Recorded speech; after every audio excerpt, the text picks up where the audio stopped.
Thomas the tank engine wouldn't stop being a nuisance.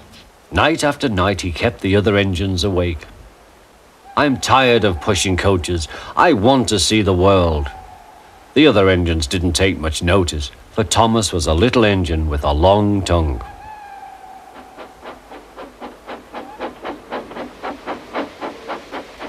But one night, Edward came to the shed.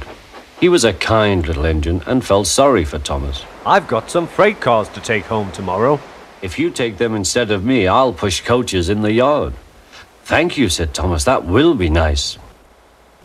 Next morning, Edward and Thomas asked their drivers, and when they said yes, Thomas ran off happily to find freight cars.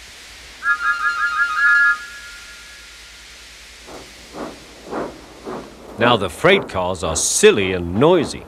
They talk a lot and don't attend to what they are doing. And I'm sorry to say they play tricks on an engine who is not used to them.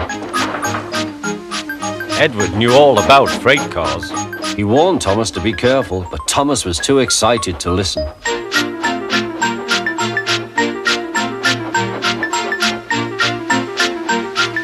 The shunter fastened the coupling, and when the signal dropped, Thomas was ready. The conductor blew his whistle. Peep, peep, answered Thomas and started off. But the freight cars weren't ready. Oh, oh, oh, they screamed. Wait, Thomas, wait. But Thomas wouldn't wait.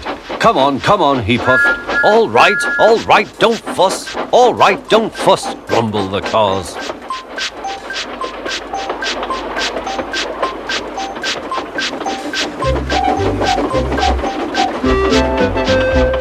Thomas began going faster and faster. Whee! He whistled as he rushed through Henry's tunnel.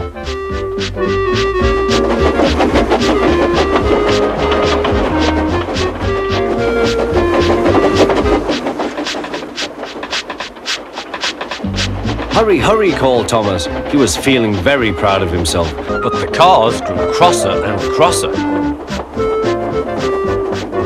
At last, Thomas slowed down as he came to Gordon's Hill.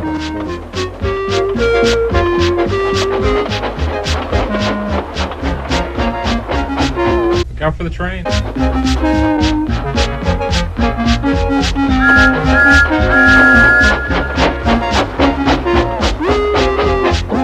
Steady now, steady, warned the driver as they reached the top. He began to put on the brakes. We're stopping, called Thomas. No, no, no, answered the cars, bumping into each other. Go on, go on. Before the driver could stop them, they had pushed Thomas down the hill and were rattling and laughing behind him. Poor Thomas tried hard to stop them from making him go too fast. Stop pushing, he hissed. But the cars took no notice. Go on, they giggled in their silly way.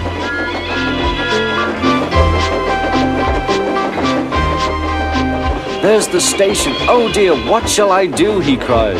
They rattled straight through and swerved into the goods yard. Thomas shut his eyes. I must stop. When he opened his eyes, he saw he had stopped just in front of the buffers. There, watching him, was Sir Topham Hatt. What are you doing here, Thomas? He asked. I've brought Edward's freight cars, Thomas answered. Why did you come so fast? I didn't mean to. I was pushed, said Thomas. You've got a lot to learn about freight cars, Thomas. After pushing them about here for a few weeks, you'll know almost as much about them as Edward. Then you'll be a really useful engine.